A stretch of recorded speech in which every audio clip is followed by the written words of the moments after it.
Alright, welcome everyone, and thank you for attending Host-Based Detection, Forensics and Response with Velociraptor. My name is Wes Lambert, and I am the Director of Support and Professional Services at Security and Solutions. I don't necessarily work with Velociraptor every day, but whenever I get the chance, I like to dabble in it a good bit, and love to play around with it and think it's a really amazing tool.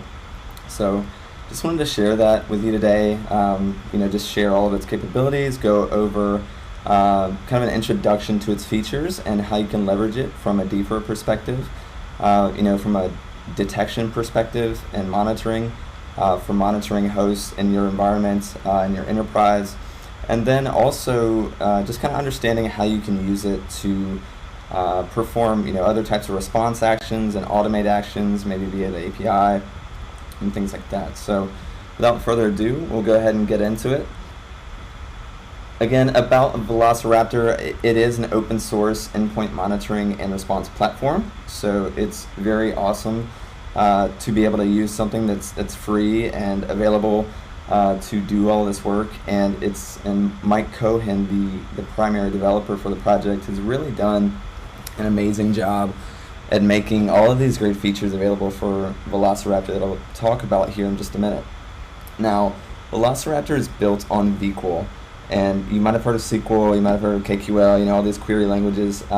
There's certainly a lot out there, but VQL is great in that it's this very flexible language that has a fairly similar, familiar syntax, and this is really what drives Velociraptor and makes it so flexible and so powerful, and we'll talk about that here in just a minute. It's written in Go. It's supported on Linux, Mac OS, and Windows, so it's really easy to get going on. If you have folks that are running any of those types of systems, it's great to be able to get that going quickly and easily. And it is very lightweight and very scalable and easy to use. And I think with a single server, if I remember correctly, it can be around 10 to 15,000 endpoints. So it's very, very cool to be able to have that level of scale and have that to be easily deployed in that manner. Now, Mike Cohen also worked at Google, where he worked on Google GUR. Some of you might be familiar with GUR, Google Rapid Response. Now, Velociraptor is similar to GUR in the sense of the host-based detection and forensics perspective. However, one of the key things I think that sets Velociraptor apart, and Mike has spoken to, is really that flexibility that makes it so powerful. In the past, at least, GUR has been kind of tied to the way that maybe Google is wanted to drive the project, and some things are kind of locked down and maybe not as flexible as we would like them to, just in some regards. But Velociraptor just completely decouples that and makes it a lot easier to extend and make the platform itself more powerful. So we'll talk about that here in just a moment. So I spoke about VQL, Velociraptor Query Language, which is what really drives Velociraptor, right? So what VQL allows us to do is pretty much anything. Because it's so flexible, we use VQL to collect data from endpoints. We can use it to perform, collect artifacts and perform that monitoring and those response actions, and just manage the Velociraptor server in general, right? We can use VQL to manage the data on the server. We can use it to manage the clients. We use it to upgrade the clients, right? To delete them. It's very flexible. Again, and I keep saying flexible, but it is in the way that you can use that for so many things and extend Velociraptor in so many ways. So we have right here just a basic example of the syntax here, where, really we're just grabbing the time right here, right? So we're just selecting UTC timestamp from clock, and that's what we see right here. Again, a very simple example here, but hopefully it'll help to kind of introduce you to the concept there. Now, VQL, most of what drives what you do with the VQL and inside of Velociraptor is really going to be that concept of functions and plugins. With those functions being things like select or following select or where keywords, and we're acting on the data, right, that we're trying to get from the data source, which in this case is going to be info, the plugin, and that plugin is going to generate rows So bits of data, right? So different pieces of data, which we'll go through in just a minute. And then we're acting on that data with those functions. So you can kind of see the difference there, and we'll see that more in just a bit. Now, the architecture of Velociraptor, you have the GUI, which is where the analyst will interact. You have the front end, and that's where the clients are going to check in and perform their kind of command and control communication, right? That's where they're going to be issued tasks. That's where they're going to communicate with the Velociraptor server. So we don't necessarily, as analysts or as DFIR practitioners, we don't communicate with that front end directly, but that's kind of, you know, a sense of the architecture there. And then of course you have the file store and the data store, where we're going to store information about the different artifacts that we're looking for, and then other files or artifacts that we've collected, right? Pieces of data or those files.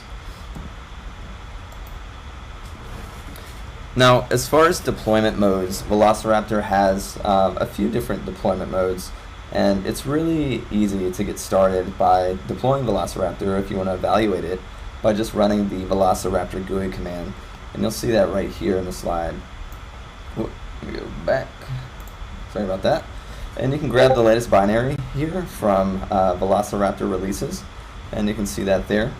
And so from there, you would just grab that binary and make sure it's executable, and then run that Velociraptor GUI command right there.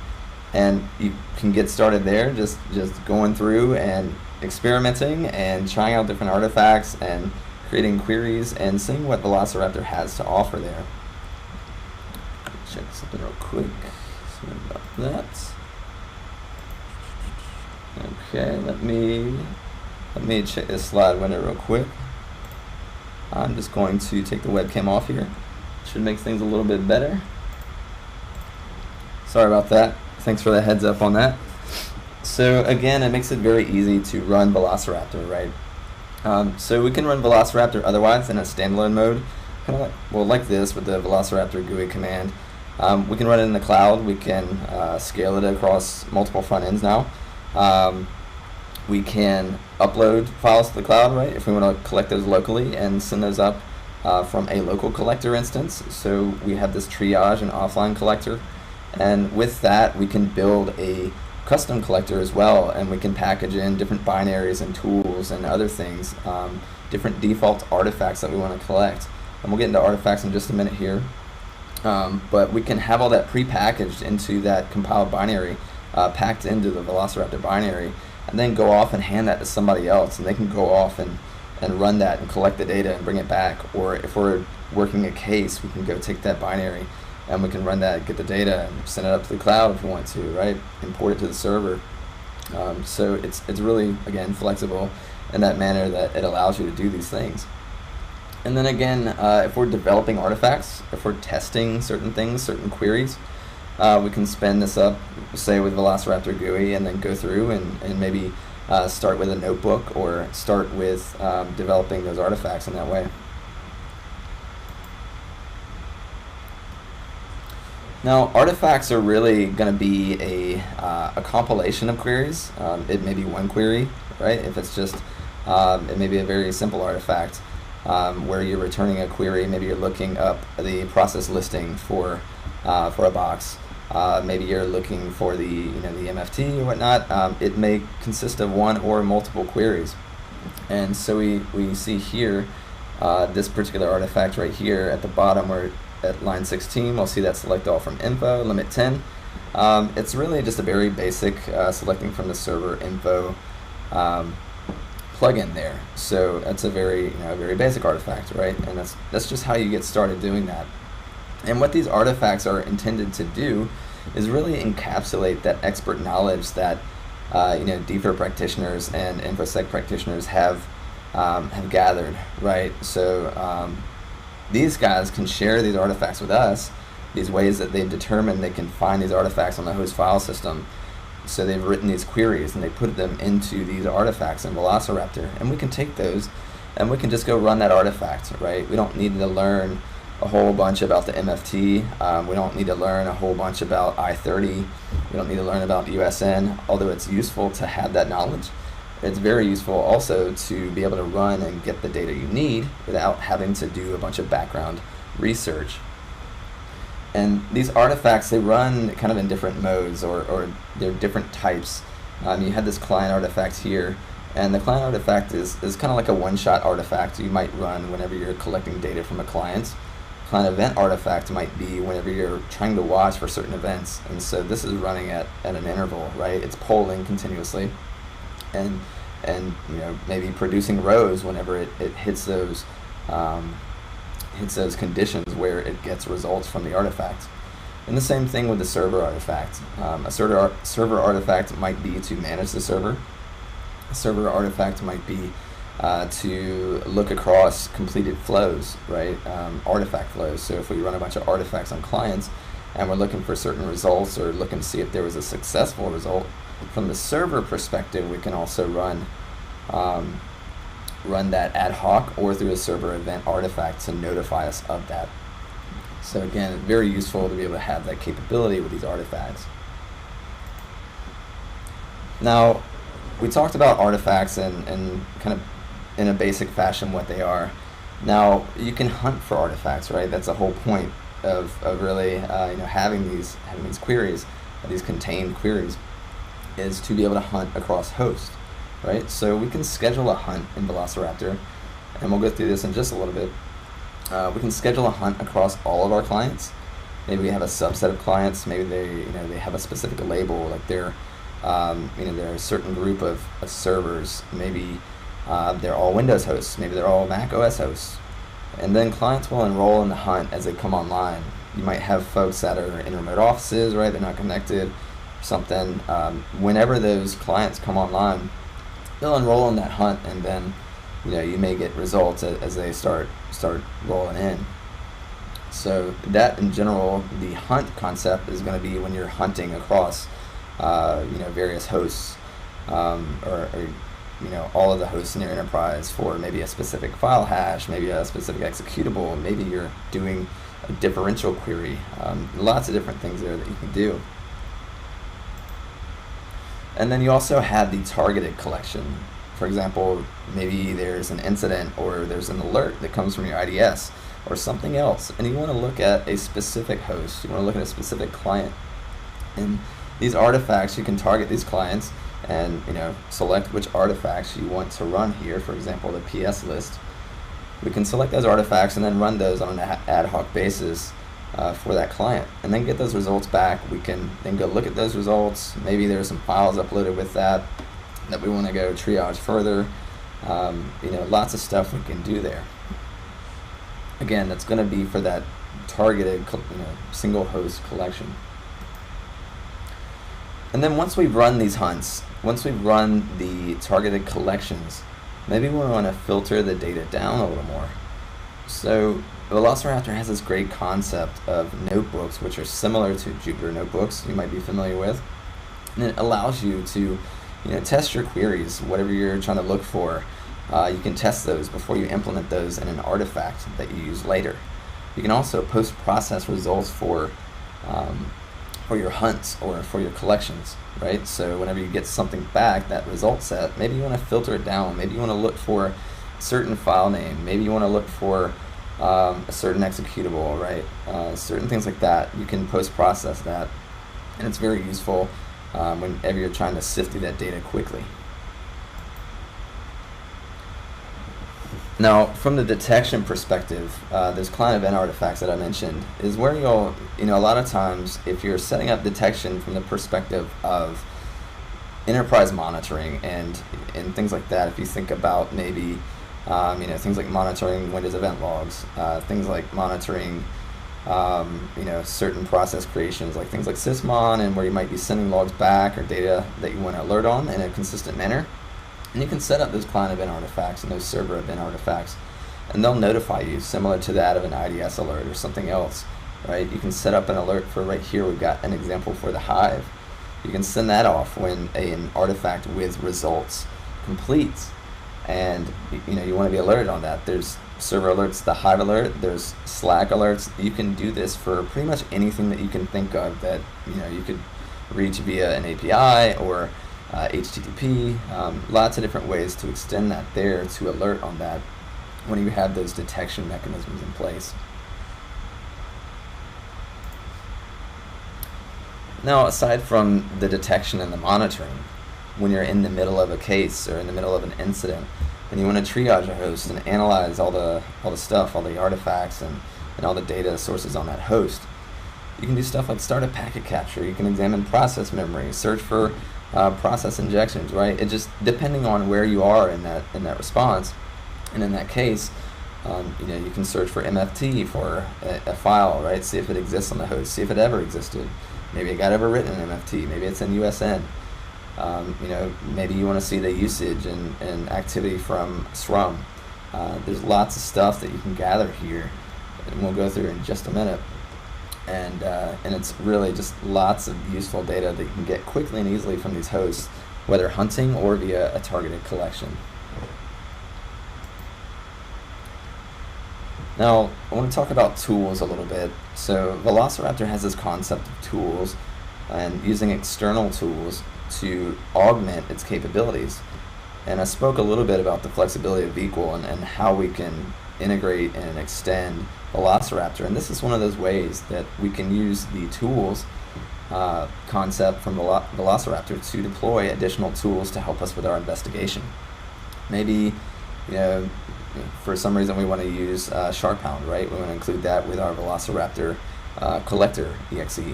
And maybe we want to be able to triage the host with that binary. We can do that. We can wrap those tools in there. And things like if we want to install sysmon on a host and deploy that out to a bunch of different hosts, or deploy it during an engagement where we don't have a bunch of visibility, we can do that. We can wrap that in and have that additional visibility. We can have that additional capability whenever we're performing that investigation and help us get closer to the ground truth, right?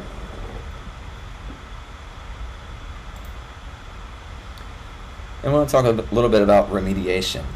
Maybe after we've triaged and we're looking at stuff, maybe we want to take a semi-automated approach. We can kill processes with Velociraptor. We can pretty much do anything that you can do with arbitrary PowerShell or other shell commands. We can integrate that in with our, kind of our triage or response pipeline, and maybe there are certain servers or certain hosts that if we see this particular scheduled task or we see this particular service, we want to kill it immediately, or we want to remove it. Maybe we want to isolate the host as soon as we see that. Maybe we have a source solution and out of, for some reason, whatever context we've gathered, we wanted to do this. We can tie into this and achieve this remediation action, right? So it's very cool, very useful to be able to do this as well. And I spoke a little bit about the SOAR and the automation. Velociraptor comes with a gRPC-based API. It's ACL based, so there are certain permissions with things you can do with the API, kind of similar to what you would be doing in the web interface or the GUI. For example, maybe you can only read artifacts, or maybe you can only add artifacts, or maybe you can do everything, right? So there's ACL-based access to that gRPC-based API, and you can install PyVelociraptor, the client, if you want to interact with that. Add a user, and then you can perform those automated response actions or context gathering, right, via a SOAR tool, maybe something like Shuffle or N8N or Node-RED or whatever your fancy, right? There's lots of things you can do there. And again, just to run a simple query here, we have an example. PyVelociraptor right here at the bottom, just supply the config file for the API. And that's just, again, a very simple command, just to select the server info. But it gives you an idea of how to start leveraging that once you want to go that way. And there's lots of great documentation. Sorry about that. There's lots of great documentation as well for that API here. And then I also have a blog article that I did with security and Velociraptor and N8N here that you can take a look at that kind of illustrates that concept.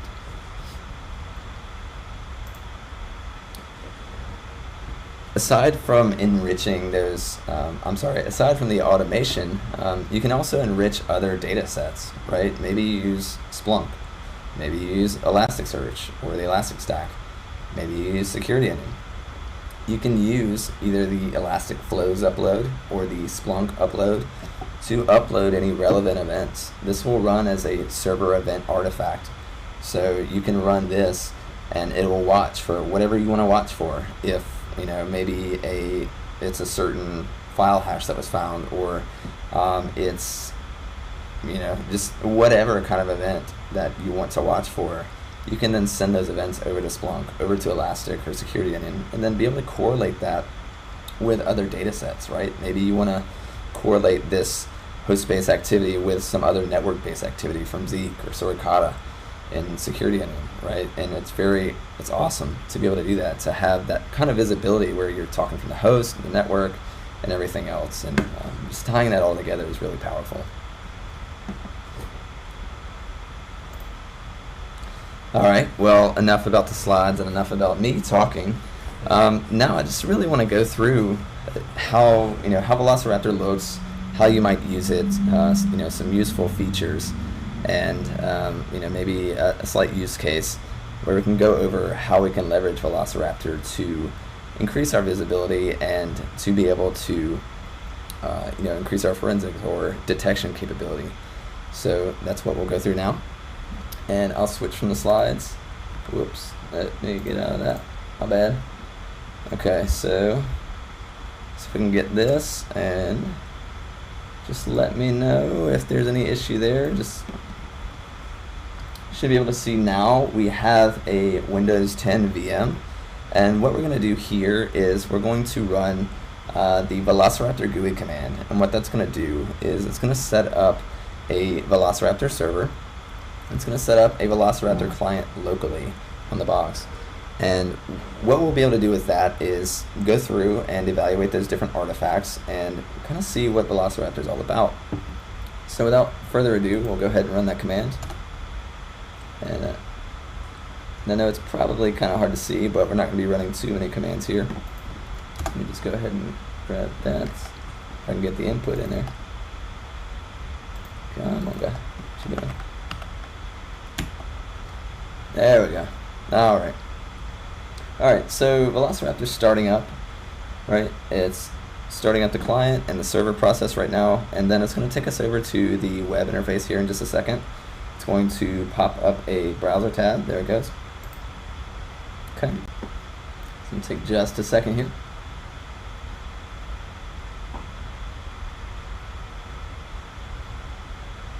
Alright, so we're at the Velociraptor landing page here.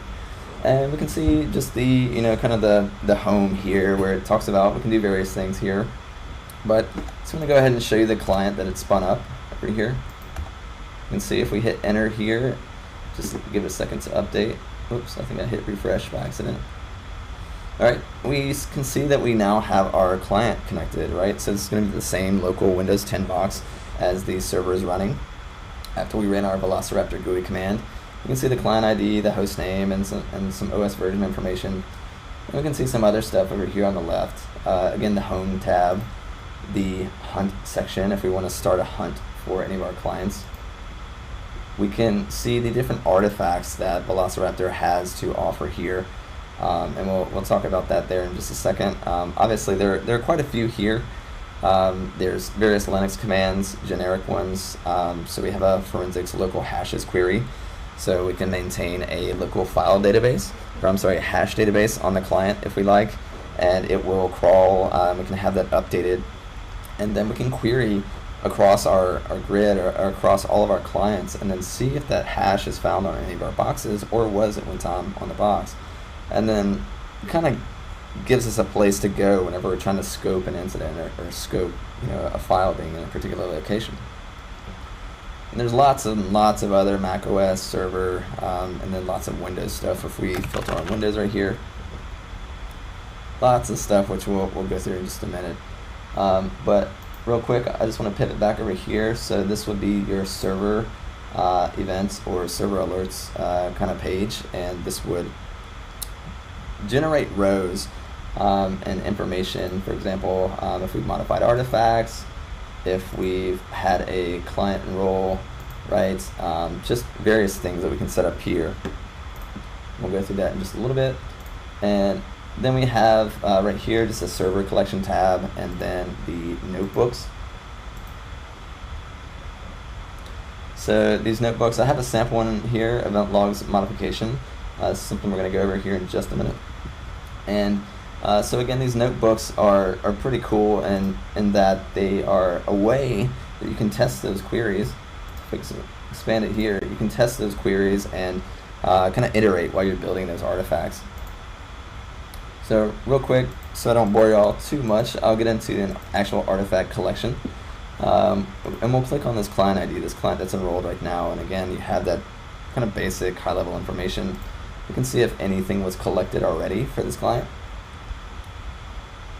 And nothing yet, just the basic generic client info, which we get when we're enrolled. So real quick, maybe, I want to go through a use case. So let's do this.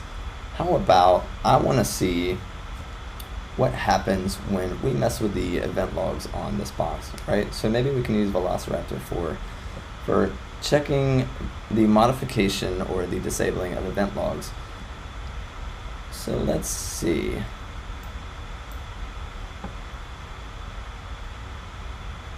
Now, one of the things that I want to illustrate here is just one of the things that attackers might use, maybe. So an example for staging malicious payloads or managing malicious payloads.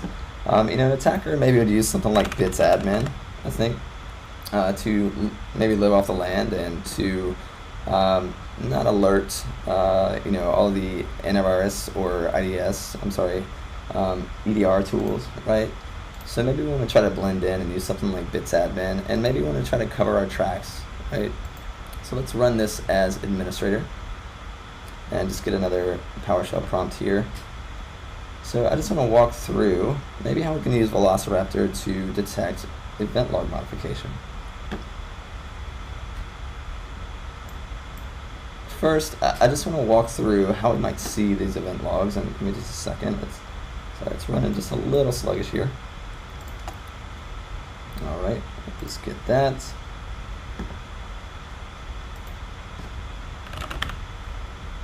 Just get event viewer open here.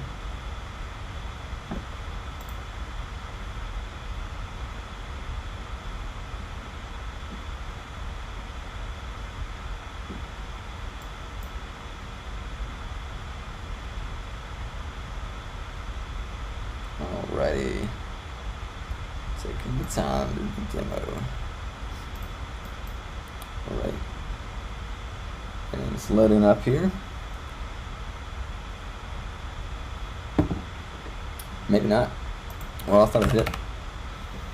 Alright.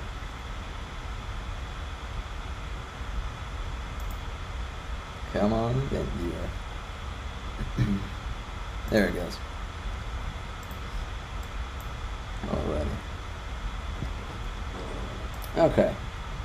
So we got that in place. And so I spoke about bits admin. Let's go into the application services log directory and narrow in on the bits client log. Give it just a second here. Curious if OBS is slowing me down just a little bit.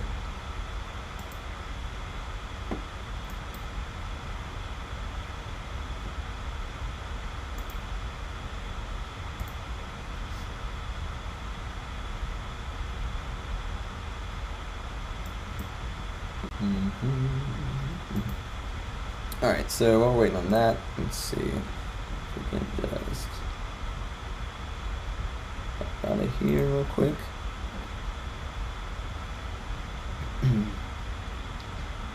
Come on.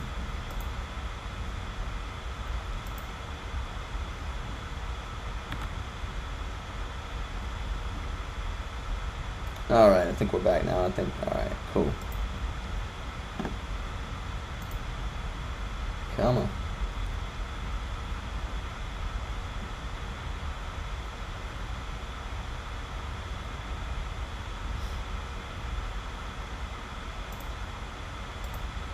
Alright, we'll do that a second here. The demo gods are not kind today.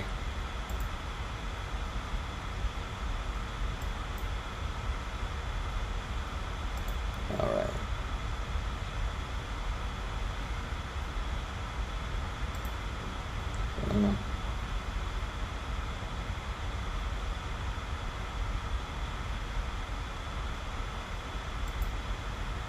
Alright.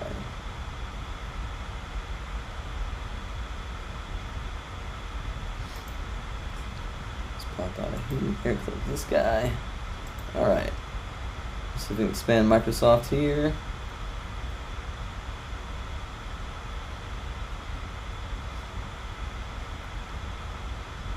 Go ahead and grab the command we'll use to stage this.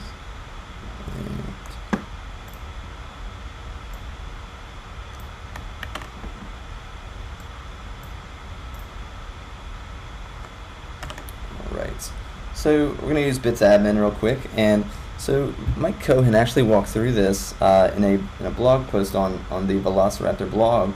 Wrote an article about this, and so I just like to kind of step through this procedure here. Now, what we're going to do here is we're just going to use bits admin to just curl Google basically, and pull that down into a pretend evil file, evil ps1. For example, an attacker might do this with an actual evil file. So we'll just pull that down and ensure that's successful. And then what we'll do here is, alright, go ahead and complete, and then we'll go ahead and pull down the windows here.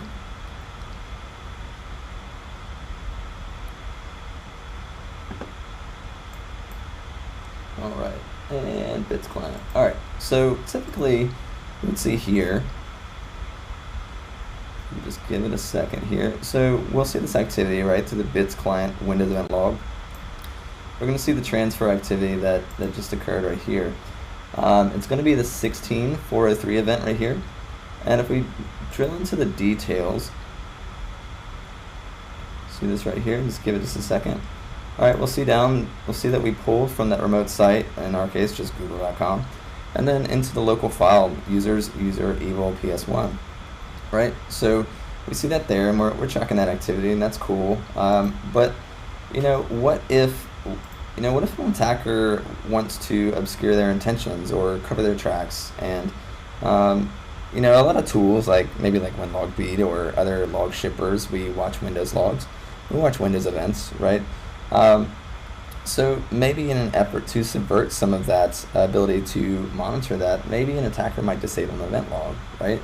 So that's fairly trivial to be able to do here, right? An attacker can do that here, just disable the log, right? So with that, maybe if we refresh or get out of here and try running that again, we'll just refresh. There it is. Okay, well, let's see, it's 3:35 and I just ran that command. Okay, not seeing it. Let's refresh again and make sure we're not getting any other new events. Yeah, it seems like it would be a problem, right, for those log shippers to kind of subvert that mechanisms and kind of fly under the radar, right? Yeah, I think that would definitely be a problem, and something that would be useful to be able to detect. And we can detect that with Velociraptor, right? We can hone in on these event files. Maybe we're watching certain event log files. Maybe we're watching various event log files, and we want to know about those modifications that have taken place. We want to see that maybe those event logs were maybe enabled or disabled. And so this actually correlates, and Mike points out in his post, this correlates to a registry key for the event log, obviously, that it's going to be the HKLM, push in here, that's not what I want. It's going to be HKLM software, Microsoft Windows current version, Win event, channels, Microsoft Windows bit client, operational enabled, and so that sets a flag there. I'm going to avoid, just because of the VM selections here, trying to navigate through all that. But it does set that flag there, and so we can monitor for that flag with Velociraptor and see if any of those event logs were disabled, right? So I think that would be pretty useful. So let's go back over here to Velociraptor, and maybe we want to start out in a notebook and make that a test our query. See if there's been anything going on with the event logs, and that's where we have this notebook here, and this basic BQL sample here, right? So right now, what we're looking for is really just any. We're going to set a key, a variable called key, and we're going to look for that registry key. We're going to search for all those channels, and then we're going to see filtering on, in this case, the bits client software, or the event log, and then we're going to check and see what the channel name is, the publisher or the provider. And we're going to check and see the enabled status, right? So in this case, previously we had a 0 and 1 here for the analytic not being enabled and the operational being enabled. But we'll go ahead and save that. And it does look like that's changed. So it'd be very useful to be able to to take that and to pump that into something like a client event monitoring artifact, and then alert us whenever something like that happened, right? It would be super useful to be able to do something like that, and we can do something similar to that with the diff plugin. So if we take this right here, the original query that we have, and then we just add a few more things here. So I'll just add a select all from diff. And then I'm going to define the query. So we're just basically saying that our query for this diff is going to be whatever we were looking for the event log there, right? See if the stuff was enabled. So we'll select that as a query. We'll select a period. We'll do 5 seconds, right? And then we'll do a key of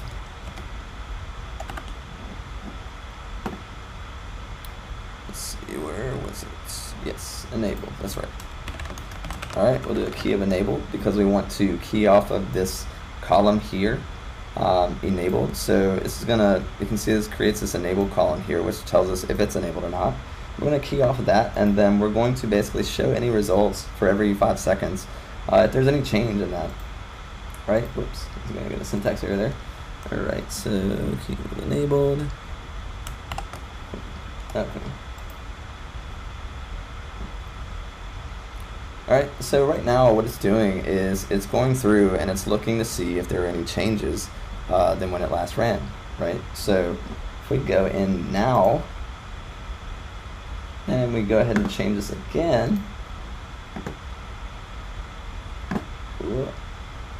sorry, slowness here. There we go, a little bit of lag. Alright, and we enable it again, we should see a result pop here just a few seconds.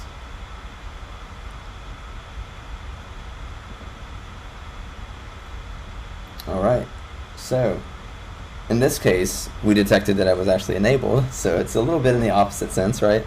But it gives you an idea of how you can use that to schedule, to check for the differential there, right? To write a query to see if those have been tampered with. And so we actually take it a step further with another artifact. There's an artifact called event logs modification. And this is built into Velociraptor, right? And so what this allows you to do is basically check not only the channel name to see if it's been disabled, but the provider name as well. Because all we're looking at here, when we look at this, is we're looking at the channel, right? So we see that it's enabled here, and we have the option to disable the log here. But we really want to know, right, it'd be more useful if we can check the provider. Because if we don't check the provider and it still says that the channel's enabled, then I wonder if we could be missing something, right? Let's try that out. So if we do, look at it.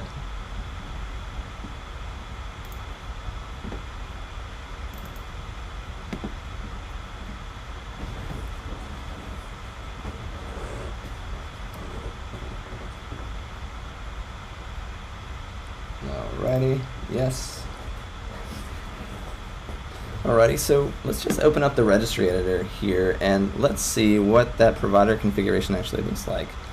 Because again, that is actually going to be what controls the underlying production of events for that channel. So if we go in here and go under System, Current Control Set, Control, and let me double check my path here. WMI, whoops, come on.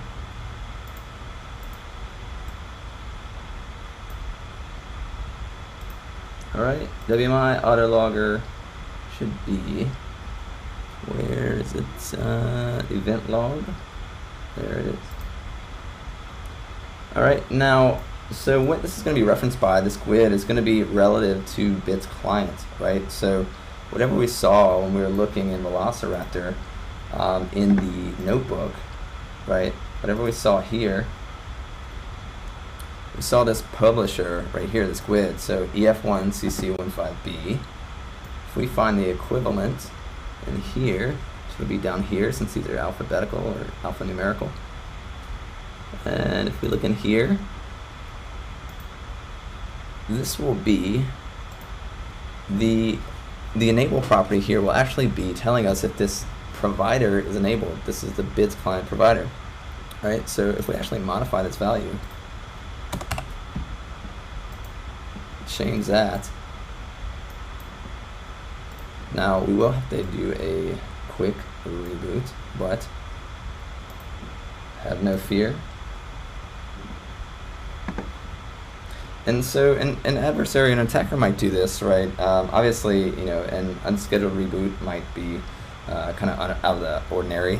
So they may choose to do this and lay low for a minute while while you receive Windows updates, and it updates from that, right? So there are lots of opportunities here where this could still come into play. So we'll give this just a second here, and just wait for this box to reboot. It won't take too long, and then we'll see the effect of the provider-specific disablement, and see what we can do with from the Velociraptor perspective. So give it just a second here.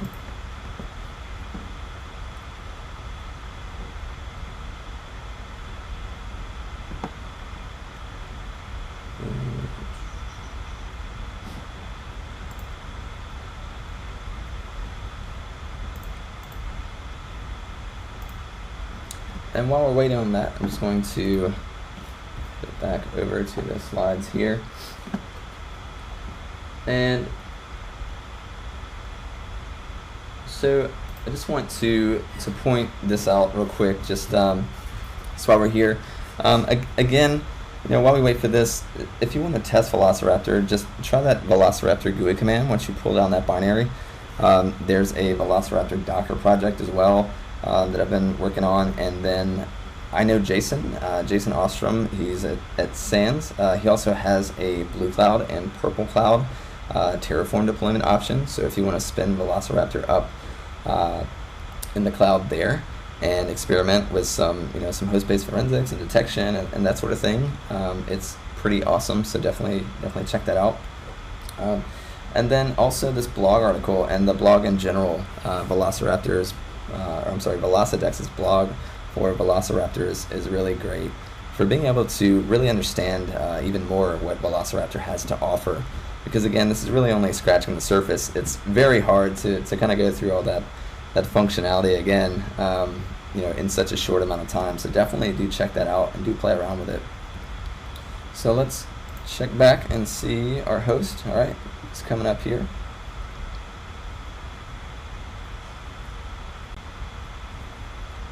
Just a minute longer.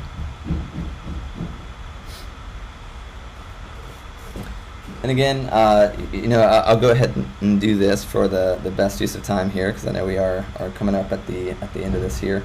Feel free to contact me at @therealwlambert if you enjoyed the presentation, or if you want to learn anything else about Velociraptor or anything. If I can answer any questions, my GitHub is at github.com/WesLambert. And please be sure to be sure to tweet at and follow Velocidex. Mike Cohen again is doing some really awesome stuff with the project, so please do give him a shout out at how awesome the tool is, and if you have any other ideas there. Alright, so our box is back up. All right, so we disable that from the provider specific, registry key, and we want to go back into Velociraptor real quick. So I'm just going to launch a PowerShell session real quick. PowerShell, not Power Settings. All right, that going.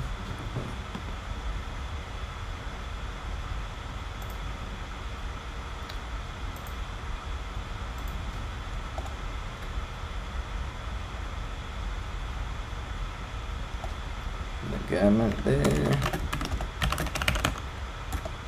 Downloads Velociraptor GUI. Alright, so that guy will spin up here in just a minute, and then we'll also spin up Event Viewer real quick.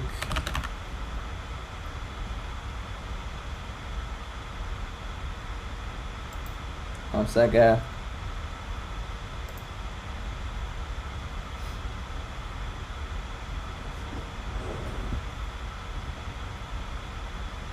Alrighty.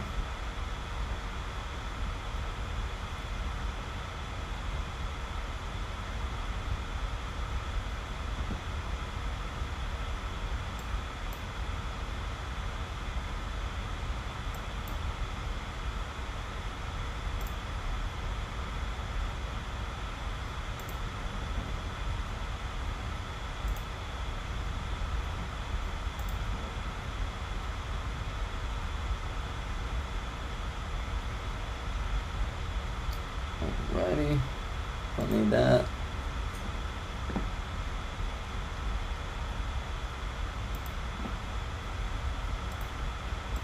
Alright, now real quick, what I want to demonstrate again before we go here, I know I'm running up against time. Grab one more PowerShell session.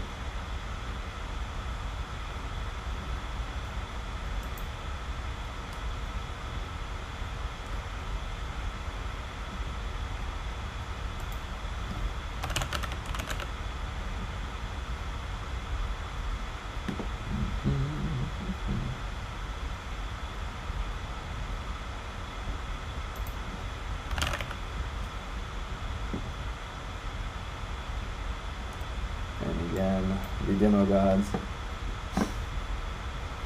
Alright, expand that.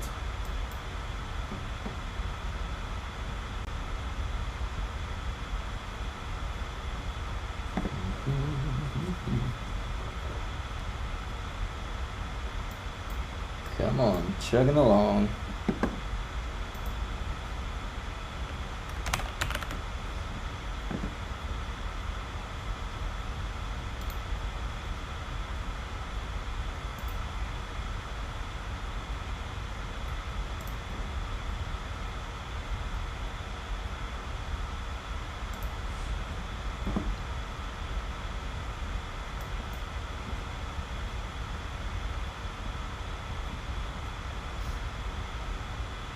Alright, spin that. Alright, move back here.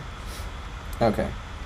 Now, again, if we run the bits admin command, let me go ahead and expand the bits client log. So just a second here. Keep doing that by accident.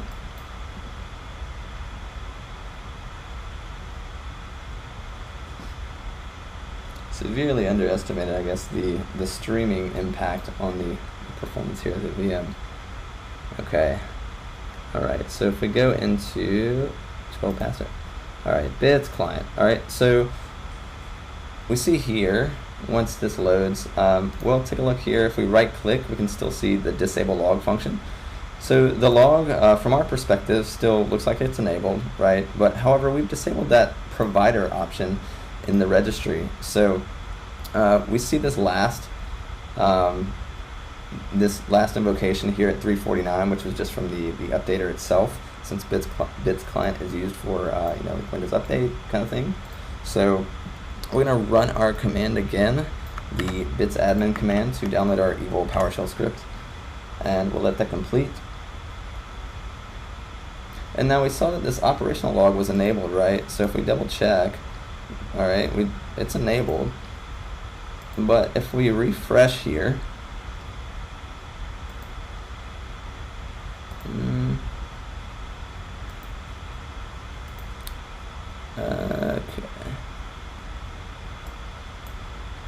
Well, I think I accidentally did the wrong key there, so suffice it to say that if you actually disable the correct key there in the registry, the intention there is that the provider itself can be disabled, and it can appear as though the channel is enabled still, but you will no longer get those events, and we can use Velociraptor to get that. Unfortunately, I think we're out of time here, unless you guys think I can go a few more minutes. It's completely up to you guys, but that was really what I wanted to demonstrate there, was just the power of being able to correlate that and pull that information in. So let me go ahead and double check the registry.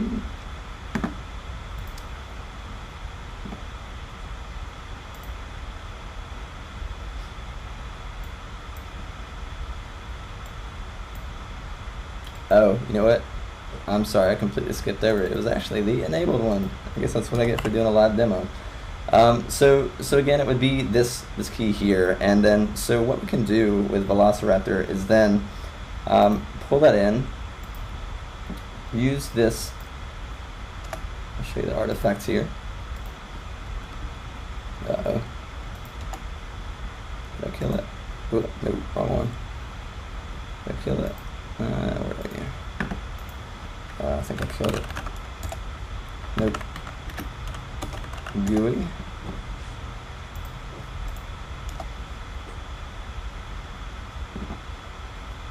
Suffice it to say, I won't take up any more of you guys' time, but I will show you right here the artifact that you can use to detect that, and Mike explains it much better in his post where he disables the correct registry key. I apologize for that. Modifications.